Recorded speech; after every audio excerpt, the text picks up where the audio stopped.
আসসালামু আলাইকুম। পিএসপি বাংলা টিউটোরিয়ালে সকলকে স্বাগত জানাচ্ছি। আমি মোহাম্মদ আল মামুন সরকার। বন্ধুরা, আজকে আমরা আমাদের এই কোর্সটি সম্পর্কে জানব। জাস্ট আমরা এগুলো আজকে আলোচনা করব। এই কোর্সটিতে কি কি থাকছে আমাদের এই সম্পূর্ণ কোর্সটিতে। আমরা নতুন করে এই কোর্সটি শুরু করছি এবং কাদের জন্য এই কোর্সটি, এবং পিএসপি কি, পিএসপি শেখার আগে আমাদের কি কি জানতে হবে, এবং পিএসপি ব্যবহার করার জন্য কি কি সফটওয়্যারের প্রয়োজন, সেগুলো নিয়ে আজকে আলোচনা করব। কোর্সটিতে কি কি থাকছে, এই প্রশ্নটির উত্তরটিতে আমরা বলতে পারি এই কোর্সটিতে আমরা জাস্ট পিএসপির যে বেসিক বিষয়গুলো আছে সেগুলো জানবো। প্রোগ্রামিংয়ের যে বেসিক বিষয়গুলো আছে, পিএসপি দিয়ে আমরা কিভাবে আমাদের ওয়েবসাইটে একটা ডাইনামিক ওয়েবসাইট তৈরি করতে পারবো, এর বেসিক বিষয়গুলো জানবো। এবং মাইএসকিউএলের সঙ্গে পিএসপি ব্যবহারের বেসিক বিষয়গুলোই আমরা আলোচনা করব এখানে। কাদের জন্য এই কোর্সটি? কোর্সটি যে কেউ অংশগ্রহণ করতে পারেন। এটা তো ওপেন সোর্স, বলা যায় ওপেন সোর্স না, আসলে এটা একটা সকলের জন্য ওপেন এই কোর্সটি। আপনি চাইলেই জয়েন করতে পারেন, এবং এই কোর্সটি জানার আগে অবশ্যই আপনাকে কিছু জানতে হবে। সেই বিষয়গুলো আমরা পরবর্তীতে আলোচনা করছি। মূলত এই কোর্সটি তাদের জন্যই তৈরি করছি যারা ডাইনামিক ওয়েবসাইট ডেভেলপমেন্ট জানতে চাচ্ছেন, অথবা যে কোনো প্রোগ্রামিং জানতে চাচ্ছেন, তাদের জন্য এই কোর্সটি তৈরি করা। পিএসপি পিএসপি সম্পর্কে একটু আলোচনা করি। পিএসপি হচ্ছে একটা server side scripting language. PSP একটা প্রোগ্রামিং ল্যাঙ্গুয়েজই বলতে পারেন। পিএসপি একটা প্রোগ্রামিং ল্যাঙ্গুয়েজ। পিএসপির ফুল নেম হচ্ছে হাইপার টেক্সট প্রি প্রসেসর। সর্বপ্রথম যখন পিএসপি তৈরি হলো, তখন পিএসপির নাম ছিল পার্সোনাল হোম পেজ। পিএসপির নাম ছিল পার্সোনাল হোম পেজ। জাস্ট একটা ওয়েবসাইটে কিছু ডাইনামিক কন্টেন্ট অ্যাড করার জন্য পিএসপি ডেভেলপ করা হয়, এবং পরবর্তীতে পিএসপিতে কাজ করতে করতে পিএসপি আসলে অনেক বড় প্ল্যাটফর্ম হয়ে যায়। পিএসপিতে অনেক বড় বড় কাজ করা সম্ভব হচ্ছে, সেই জন্য পরবর্তীতে পিএসপির নাম চেঞ্জ করে হাইপার টেক্সট প্রি প্রসেসর রাখা হয়। হাইপার টেক্সট প্রি প্রসেসর অনেকটা এইরকমই হতে পারে। হাইপার টেক্সট বলতে কি বুঝি আমরা? হাইপার টেক্সট হচ্ছে যদি আমরা কোনো ওয়েব ব্রাউজারে আমরা কোনো একটা ওয়েবসাইট দেখতে চাই। সাপোজ আমরা ওয়েব ব্রাউজারে www.facebook.com লিখলাম, আর আমরা google.com লিখলাম, তাহলে আমরা একটা সুন্দর অনেক ডিজাইন একটা পেজ দেখতে পারি। আসলে কি আমরা যে google.com লিখলাম বা facebook.com লিখলাম, এই ফেসবুকের সার্ভারকে আমাদের এত সুন্দর একটা পেজ পাঠিয়ে দিল? আসলে কিন্তু না, গুগল বা ফেসবুক এত সুন্দর একটা পেজ পাঠাই দেয় না। জাস্ট ওনার কিছু টেক্সট দিয়ে দেয়, সেই টেক্সটগুলো এত সুন্দর করে এত ডিজাইন করে রিপ্রেজেন্ট করে হচ্ছে আমাদের ব্রাউজার। এই যে টেক্সটগুলো আমরা যে কোনো সার্ভারে একটা ওয়েবসাইট দেখার জন্য আমরা ব্রাউজার থেকে রিকোয়েস্ট করলে ওই সার্ভার যে টেক্সটগুলো আমাদেরকে দিয়ে দেয়, সেগুলোই হচ্ছে hyper text. Hyper text pre processor বলতে হয়তো বোঝাচ্ছে যে পিএসপি এই হাইপার টেক্সটগুলো তৈরি করে। আসলেই পিএসপি কিন্তু এইচটিএমএল প্রোভাইড করে। সে বিভিন্ন প্রসেস করার পর তার আউটপুটটা সে এইচটিএমএল এ দিয়ে দেয়, এবং পিএসপি অনেক সহজেই এইচটিএমএল এর সাথে মিশে যেতে পারে। অনেকটা এইরকমই, যেমন আমরা পিএসপি শুরু করলাম অর্ধেক কাজ করে, আবার এইচটিএমএল লিখে আবার বাকি অর্ধেক পিএসপির কাজ করতে পারি। এরকম বলা চলে পিএসপির সঙ্গে ওতপ্রোতভাবে জড়িত। এইচটিএমএল এর সঙ্গে পিএসপি ওতপ্রোতভাবে জড়িত। সেজন্যই আর কি ওয়েব ডেভেলপমেন্টের জন্য পিএসপি অনেক অনেক ভালো একটা ল্যাঙ্গুয়েজ এবং অনেক পপুলার একটা ল্যাঙ্গুয়েজ। অ্যান্ড পিএসপি পপুলারিটির জন্য আদার্স কিছু কারণ আছে। এর মধ্যে পিএসপি হচ্ছে একটা ওপেন সোর্স, মানে এর চাইলেই পিএসপি সোর্স কোড ডাউনলোড করে আপনি এর জন্য ডেভেলপ করতে পারেন। এবং পিএসপি যা কিছু আছে প্রায় সব কিছুই পিএসপি ফ্রিতে ব্যবহার করতে পারি আমরা। যেমন পিএসপি চালানোর জন্য আমাদের কি কি প্রয়োজন সেগুলো আমরা নেক্সটে আলোচনা করছি, তো চলে আসছে সেজন্য বলি। পিএসপি ব্যবহার করার জন্য আমরা জানি PSP server side scripting language. অবশ্যই পিএসপি সার্ভার ছাড়া লোকাল পিসিতে রান হবে না। সেজন্য আমরা যদি কোনো আমাদের প্রয়োজনে আমরা লোকাল কম্পিউটারে পিএসপি ইউজ করতে চাই, তাহলে অবশ্যই আমাদের কম্পিউটারটাকে সার্ভারে কনভার্ট করতে হবে, বা যে কোনো সার্ভার সফটওয়্যার সেট দিতে হবে। তাহলে আমরা সেই সার্ভারে আমরা পিএসপি ব্যবহার করতে পারবো। এবং সেই জন্য পিএসপির যে যে সার্ভার আছে অধিকাংশ সার্ভারই আমরা ফ্রিতে ব্যবহার করতে পারি। যেমন পিএসপি অনেক জনপ্রিয় একটা সার্ভার, অ্যাপাচি সার্ভার, এটা ফ্রি সার্ভার একটা, আমরা চাইলে ফ্রি ব্যবহার করতে পারি এবং পিএসপি ল্যাঙ্গুয়েজ ব্যবহার করাও ফ্রি।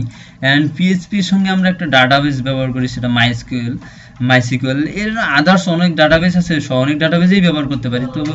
তবে মাইসিকিউএল ডাটাবেসটা অনেক বেশি ব্যবহার হয়।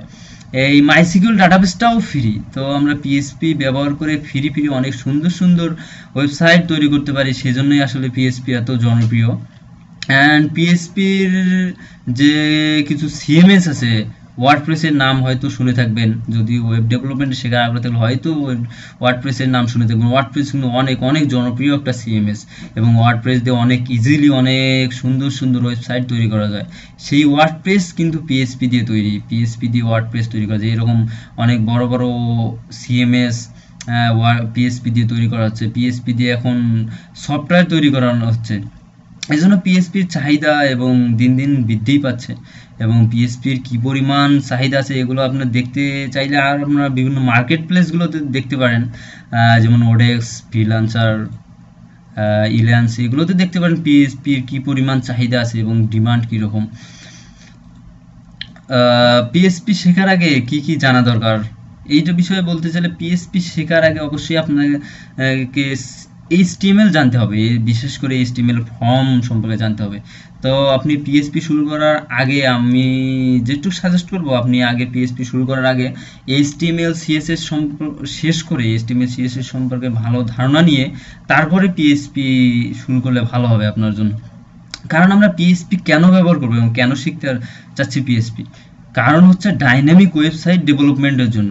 আর ওয়েবসাইট ডেভেলপমেন্টের পূর্ব শর্তই হচ্ছে, প্রথম স্টেপই হচ্ছে HTML CSS ছাড়া আমরা ওয়েবসাইট ডেভেলপমেন্টেই করতে পারবো না বা ওয়েবসাইট ডিজাইনই করতে পারবো না। যদি আমরা ডিজাইন না করতে পারি তাহলে পিএসপি দিয়ে আমরা কি করব? সেজন্য অবশ্যই সর্বপ্রথম পিএসপি শেখার আগে আপনি HTML CSS ভালো করে শিখে তারপর পিএসপি শুরু করেন। অ্যান্ড দেন সি জানা থাকলে অনেকটা সুবিধা হবে, কারণ প্রত্যেকটা প্রোগ্রামিং ল্যাঙ্গুয়েজেরই অনেক স্ট্রাকচার একই রকম। আপনি যদি যে কোনো একটা প্রোগ্রামিং ল্যাঙ্গুয়েজে এক্সপার্ট হতে পারেন, পরবর্তী আপনি অন্য যে কোনো প্রোগ্রামিং ল্যাঙ্গুয়েজ অনেক ইজিলি শিখতে পারবেন। যেমন ধরুন আপনি পিএসপিতে কোর্সটি করার পর বা পিএসপিতে কিছু কাজ করার পর পিএসপিতে এক্সপার্ট হয়ে গেলেন, পিএসপিতে অনেক ভালো ভালো কাজ করতে পারেন। তাহলে যদি আপনি নেক্সট টাইম চান যে আমি অন্য কোনো ল্যাঙ্গুয়েজ শিখবো, যেমন এএসপি জাস্ট C# বা জাভা, পাইথন, অন্য যে কোনো প্রোগ্রামিং ল্যাঙ্গুয়েজ শিখতে চাইলে আপনি অনেক ইজিলি অনেক সহজেই শিখতে পারবেন। কারণ সব প্রোগ্রামিং ল্যাঙ্গুয়েজেই অনেকটাই সেম, একই প্রসেসেই কাজ করে, জাস্ট লাইব্রেরিটা আলাদা। আপনাকে শুধু জাভা শিখতে চাইলে জাভার লাইব্রেরি শিখতে হবে।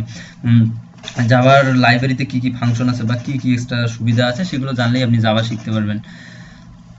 তো পিএসপিতে আমাদের এই কোর্সটিতে আমি চেষ্টা করব আপনাদেরকে পিএসপির বেসিক ধারণাগুলো দেওয়ার জন্য, এবং এরপরেই পিএসপিতে অ্যাডভান্স কোর্সটি শুরু করব।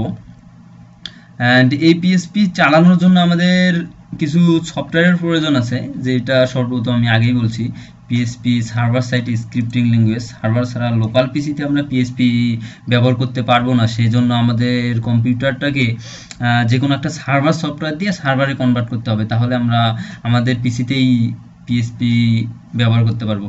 এজন্য অনেক জনপ্রিয় একটা সার্ভার, যেমন অ্যাপাচি আছে, এটা ব্যবহার করবো আমরা। আর অন্য অনেক সার্ভার আছে, আপনারা চাইলে ব্যবহার করতে পারেন। অ্যান্ড যে আমরা পিএসপি ব্যবহার করবো, পিএসপি লাইব্রেরিটাকে আমরা ডাউনলোড করে ইনস্টল করতে হবে। অ্যান্ড দেন যদি আমরা MySQL ডাটাবেস ব্যবহার করতে চাই, তাহলে আমাদের MySQL ডাটাবেসটা ডাউনলোড করতে MySQL সার্ভার ব্যবহার করতে হবে। এইগুলো আলাদা আলাদা করে ইনস্টল করে আমাদের পিসিটাকে আমরা পিএসপি ব্যবহারের জন্য উপযুক্ত করব। কিন্তু এগুলো আলাদা আলাদা ব্যবহার করা আসলে একটু ঝামেলার হয়ে যায়, সেজন্য এর জন্য অনেক ইজি ওয়ে আছে, আমরা সেগুলো ইউজ করব। যেমন যে একটা সফটওয়্যার আছে, আপনারা হয়তো শুনে থাকবেন XAMPP, জ্যাম্প। এই জ্যাম্প সফটওয়্যারটাতে এই যে পিএসপি, তারপর অ্যাপাচি সার্ভার অ্যান্ড MySQL সব কম্বাইন করা আছে। জাস্ট এই জ্যাম্প সেটআপ দিলেই আমরা কাজ করতে পারবো। আরও অনেক সেটআপ আছে, ওয়াম্প আছে, এগুলো আমরা জ্যাম্প ব্যবহার করব। এই সফটওয়্যারগুলো থাকলেই আমরা পিএসপি ব্যবহার করতে পারবো। আপনারা চাইলেই জ্যাম সফটওয়্যার অ্যাপাচি ফ্রেন্ড নামে একটা ওয়েবসাইট আছে, এইখান থেকে আপনি জ্যাম ডাউনলোড করে নিতে পারেন। অ্যান্ড ক্লায়েন্ট সফটওয়্যার, জাস্ট আমাদের একটা ব্রাউজার প্রয়োজন, এই ব্রাউজার হয়তো আপনার পিসিতে আছে, যেমন ফায়ারফক্স বা ইন্টারনেট এক্সপ্লোরার তো আছেই যদি উইন্ডোজ ইউজার হন। তো ফায়ারফক্স বা অন্য যে কোনো একটা ব্রাউজার প্রয়োজন হবে আমাদের পিএসপি রান করা, প্রোগ্রাম রান করার জন্য। অ্যান্ড যে আমরা পিএসপি প্রোগ্রামিং করব, এইগুলো যে আমরা কোডগুলো লিখবো, এগুলো লেখার জন্য আমাদের যে কোনো একটা টেক্সট এডিটর প্রয়োজন। সেক্ষেত্রে আমরা নোটপ্যাড ব্যবহার করতে পারি, বা নেটবিন ব্যবহার করতে পারি, ইক্লিপস ব্যবহার করতে, নোটপ্যাড প্লাস প্লাস ব্যবহার করতে পারি, অন্য ড্রিমওয়েভার ব্যবহার করতে পারি, যে কোনো একটা টেক্সট এডিটর ব্যবহার করতে পারি। তো আমি মূলত এখানে নেটবিন ব্যবহার করব, কারণ আমি মূলত নেটবিনেই বেশি কাজ করি। তো আদারস নোটপ্যাড প্লাস প্লাসও ব্যবহার করতে পারেন, নোটপ্যাড বা সাবলাইন টেক্সটও ব্যবহার করতে পারেন, কোনো সমস্যা নেই। জাস্ট কোডিং লিখলেই হলো, কারণ পিএসপি প্রোগ্রাম রান করবে আমাদের সার্ভার, আমরা কোথায় কোড লিখলাম সেইটা ফ্যাক্ট না। তো আজ এ পর্যন্তই। সকলেই সঙ্গেই থাকুন, কোর্সটির সঙ্গেই থাকুন। ধন্যবাদ সবাইকে। আল্লাহ হাফেজ।